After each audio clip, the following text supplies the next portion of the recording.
In a bedroom in Feltham, West London, sometime in 1964, a teenager is carving a guitar neck out of a fireplace. The wood is mahogany, salvaged from a Victorian mantelpiece a family friend was about to throw away. It's riddled with wormholes, so the boy is filling them, one at a time, with matchsticks, and shaping the whole thing by hand with a penknife. That guitar took 2 years to finish. It cost almost nothing, because nearly every part of it came out of the house. An old oak table, a mother-of-pearl button, a set of motorcycle valve springs, the tip of a knitting needle. 60 years later, that same guitar is still being played on stage, in stadiums, in front of tens of thousands of people. It has never been refretted. The frets on it are the ones that teenager hammered in himself. Here's what makes this story worth 30 minutes of your time. Brian May didn't build that guitar because he was a poor kid making do with scraps. He built it because the guitars for sale in the shops weren't good enough for what he had in mind. That's a completely different personality, and it explains almost everything that happened to him afterwards. Because this is a man who was on track to become a research astrophysicist and became one of the most recognizable guitarists alive instead, who was told his band's sound must have come from synthesizers and printed a denial on the record sleeve, who lost the person his entire creative life was built around and very nearly did not survive it, and who then, more than 30 years after walking away from it, went back and finished the doctorate. Every version of this story you've heard treats those as separate lives. They were never separate. They were the same instinct applied over and over for 78 years. Start with the father, because none of it happens without him. Harold May was an electronics engineer who worked for the Ministry of Aviation. He was also the kind of man who built things rather than bought them. He made the family's radio, their television, furniture around the house. That was normal in his home. If you wanted a thing, you worked out how it functioned and then you made one. His son Brian, born in 1947, was an only child, and by his early teens he wanted an electric guitar badly. The problem was arithmetic. A Fender or a Gibson in early 60s Britain cost more than the family could justify. Brian had learned first on his father's banjo ukulele, then on a cheap acoustic he'd started experimenting with electrically. So Harold made a proposal. Not, "we'll save up," not, "you'll get one eventually," "we'll build one." And here's where it stops being a heartwarming father and son story and becomes something stranger. They didn't set out to make a copy of a commercial guitar. May has said the intention was to design an instrument with capability beyond anything on the market. More tunable, wider range of sounds, a better tremolo system, and the ability to feed back through the air in a way he could actually control and use. That's not a teenager wanting a guitar. That's a design brief. Work started around August 1963 and ran for roughly 2 years, evenings and weekends in a spare room. The neck came from the mantelpiece. The core of the body was a block of oak from an old table with blockboard around it and a mahogany veneer over the top, and the body was hollowed out inside. The fretboard was oak, painted black so it would pass for ebony. The binding was shelf edging. The position markers were cut from a mother-of-pearl button. The tremolo arm was assembled from a bicycle saddlebag fitting, motorcycle valve springs, and a knitting needle tip. The bridge was aluminum, cut and drilled by hand with rollers so the strings would return to pitch instead of drifting sharp. The scale is 24 inches, shorter than standard.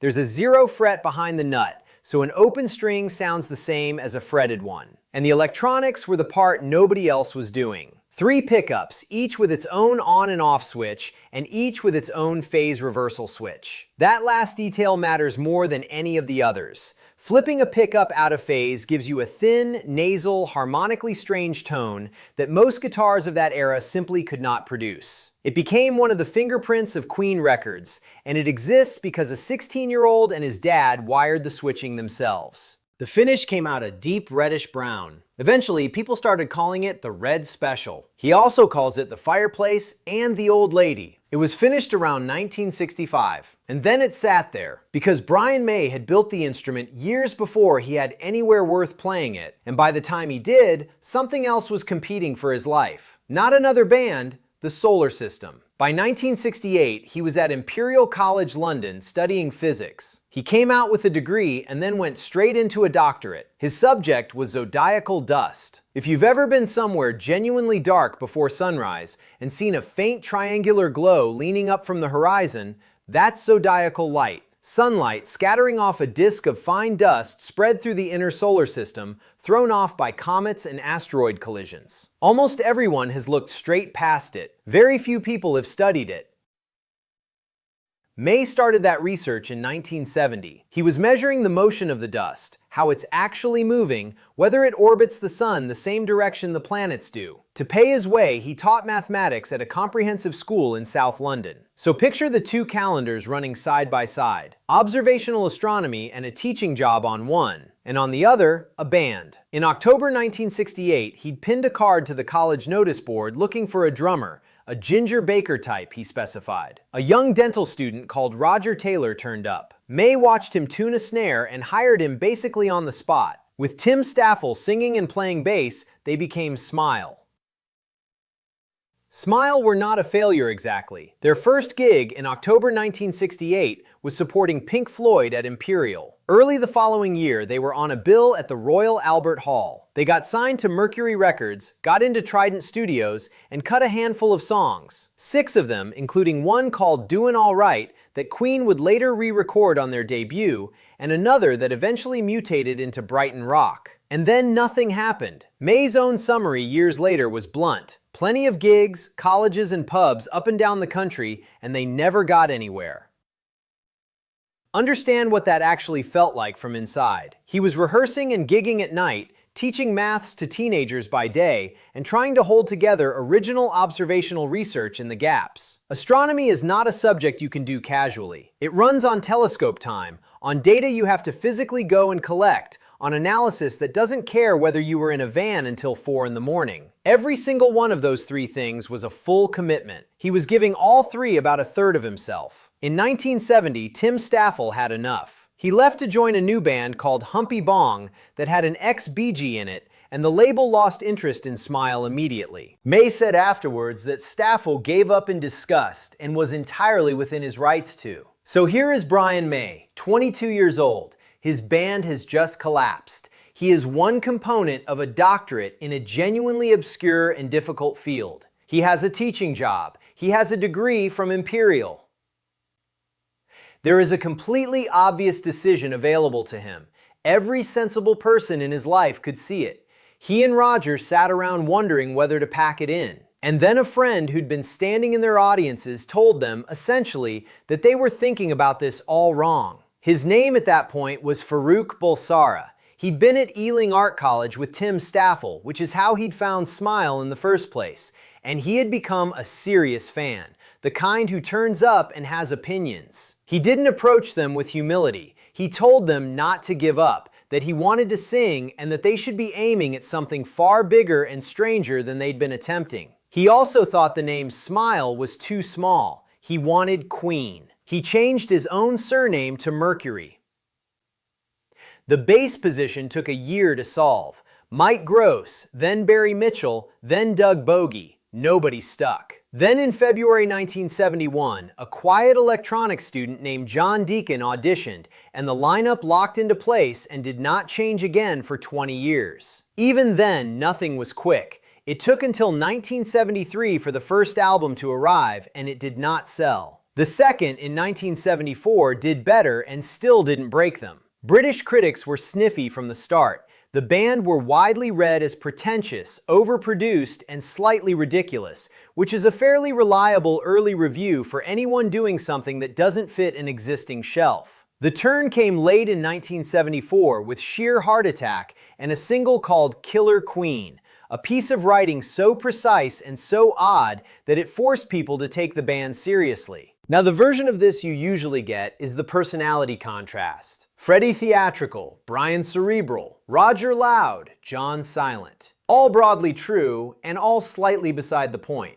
The thing that actually made Queen unusual is structural. In most great bands, 1 or 2 people write. In Queen, all 4 of them wrote hit singles. Freddie wrote Bohemian Rhapsody and Killer Queen. Brian wrote We Will Rock You. Roger wrote Radio Gaga. John wrote Another One Bites the Dust and You're My Best Friend. 4 writers, all successful, all in one room, all with acclaim on the arrangement. Bands do not usually survive that. It is a recipe for exactly the resentments that destroy groups. What it produced instead was a band with no single default sound, which is precisely why nobody could categorize them, and precisely why the early press was often hostile. And the very first accusation the critics made was that Queen were cheating. Listen to those first albums and you hear layers of interlocking, harmonized, almost orchestral texture. And in 1973, a reasonable person assumed that had to be a synthesizer. It wasn't. It was one homemade guitar, multi-tracked with enormous patience. So Queen printed a line on the sleeves of their next several albums: no synthesizers. That has been misread for 50 years as a snobbish anti-technology stance. It wasn't. Roger Taylor has explained the actual motive. Brian was doing something with harmony guitar parts that was genuinely new, and the band was annoyed that he wasn't getting credit for it. The note wasn't a manifesto, it was a receipt. And the sound came out of the same engineering habit that built the instrument. He plays with a sixpence instead of a plectrum because a coin doesn't flex. The edge bites the string in a way plastic can't. He ran the Red Special through a small homemade amplifier built by John Deacon out of salvaged parts, which gave him a warm, compressed, almost vocal tone at low volume. He used the phase switching to get those thin, nasal voices that sit between the fat lead tones. Then he stacked them, not doubled, harmonized. 3, 4, 5 separate guitar parts arranged like a brass section, each one a distinct voice and a chord. He's described the ambition directly. His dream was to use the guitar as an orchestra. Which is why his solos don't sound like anyone else's. The Bohemian Rhapsody solo is the famous example, and the detail people miss is that Freddie hadn't planned it. The song had been mapped out in extraordinary detail, and the solo section was the hole in the map. Brian filled it by writing a melody, a counter voice singing against the song, not a display of speed. But if you want the single moment where the two halves of this man's life visibly touch, it's 4 tracks later on the same album. The song is called 39. It sounds like a sea shanty. It's about a crew who leave Earth on a voyage that lasts a year from where they're sitting and come home to find 100 years have passed and everyone they loved is old or dead. That's relativistic time dilation. Written and sung by a man who had abandoned an astrophysics doctorate to be in the band and hidden inside a folk song on the biggest rock album of 1975.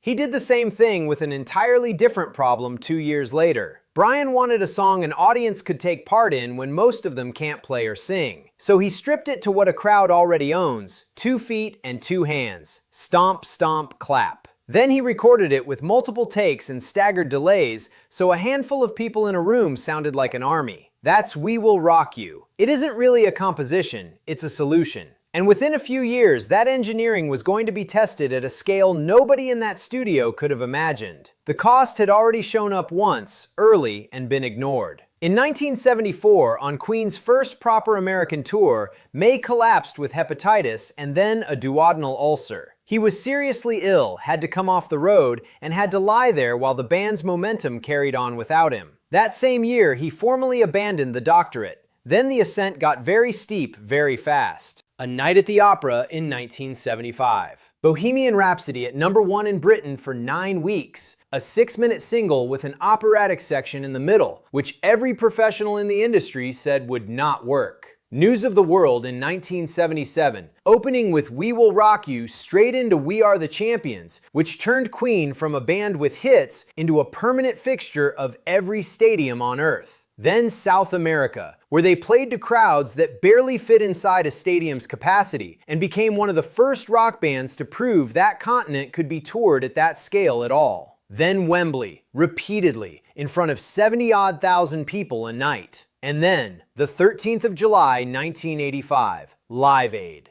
The circumstances are worth being precise about because they explain the result. Queen had roughly 20 minutes. They had no headline slot, no home crowd advantage, and a bill stacked with more or less every major act alive. Their commercial standing at that exact moment was also not what people now remember. They'd had a patchy few years and a fair amount of critical hostility, and plenty of people in the industry regarded them as a band whose moment had passed. What they did with those 20 minutes is still, 40 years on, routinely named the greatest live performance in rock history. The reason is almost boring. Every other act played a set. Queen played a highlight reel, hits back-to-back, cut short, arranged specifically so that a stadium of people who hadn't come to see them would know every song. No album tracks, no self-indulgence. Freddie spent the opening minutes teaching 72,000 people a call and response and then had them singing it back. It was, in other words, engineered. Somebody worked out what the problem was and solved it. Freddie Mercury was 38 years old on that stage, and there is not a frame of footage where he looks anything other than immortal. 6 years later, he was gone.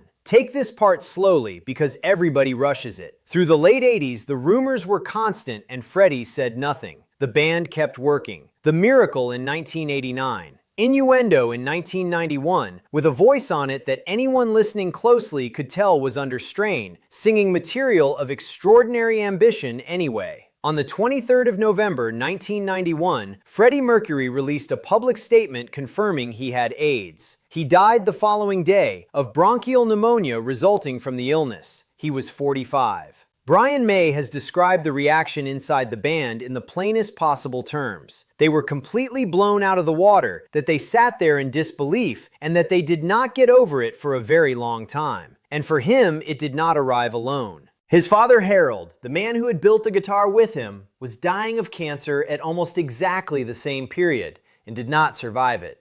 His marriage had also come apart. He and Chrissy Mullen had married in 1974 and had 3 children. The relationship ended in the late 80s, and he has been unsparing about his own part in it and about how painful and drawn out the breakup was. He has said he felt he was losing his children as well. So, the partner his entire creative life had been built around, his father and his family, inside a very short window. May has spoken publicly and repeatedly about what that did to him.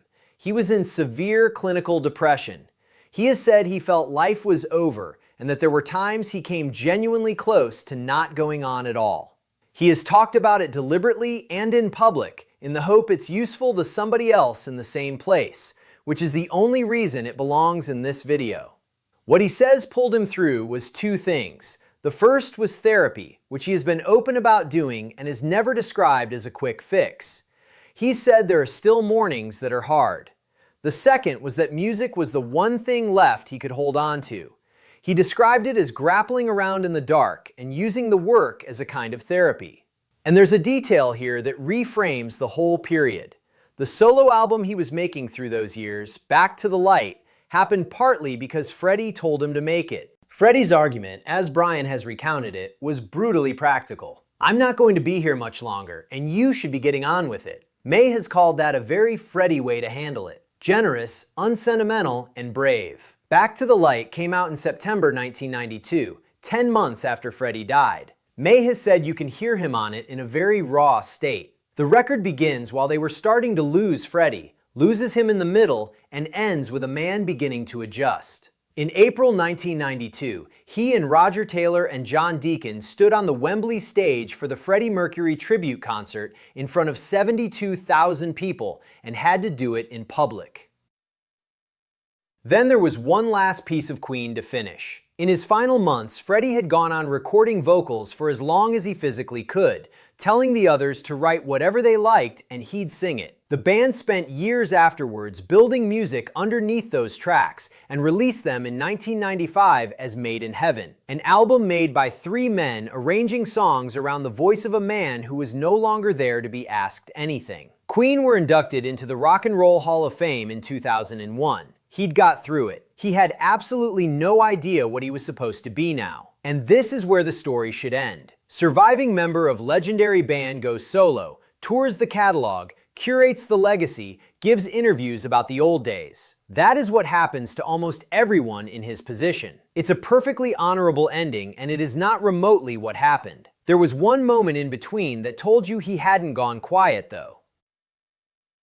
On the 3rd of June 2002, for the Golden Jubilee concert, somebody needed an opening for a show in the gardens of Buckingham Palace. What they got was Brian May standing alone on the roof of the palace in silhouette, playing God Save the Queen on the Red Special, the multi-tracked guitar arrangement he'd recorded for a Queen album back in 1975, now performed on top of an actual royal residence in front of a live television audience of millions. No band, no introduction. One man, one homemade guitar, and the single most recognizable piece of staging any British broadcast produced that decade. It is very hard to think of another rock musician who could have been handed that brief and solved it in one image. But that was still essentially the legacy job. The genuine surprise came 4 years later.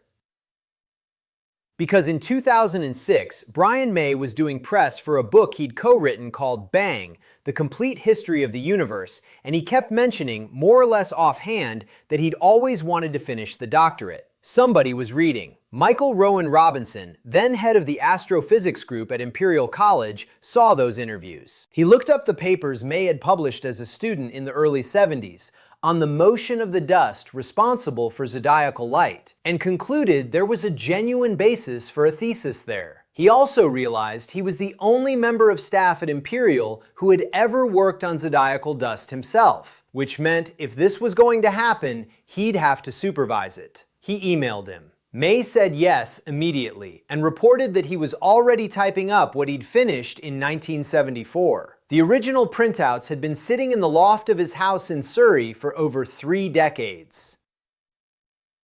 Rowan Robinson has been honest about what he thought when he saw them. The work had been close to submission in 1974, but 30+ years had passed, the field had moved the entire time, and May would now have to review 3 decades of other people's research before he could defend a word of his own. He described it as a mountain to climb. He also noted that some of Brian's emails were arriving from a recording studio, which gave him a fairly clear picture of the competition for his time. May climbed it anyway. In August 2007, he walked back onto the South Kensington campus and handed in a 48,000-word thesis. A survey of radial velocities in the zodiacal dust cloud. His doctorate was formally awarded that month, 37 years after he started it. That November, nearly 400 alumni packed Imperial's Great Hall to hear him lecture on it. Not on Queen, on dust. And then, instead of that being a charming footnote, it compounded. He became a science team collaborator on NASA's New Horizons mission.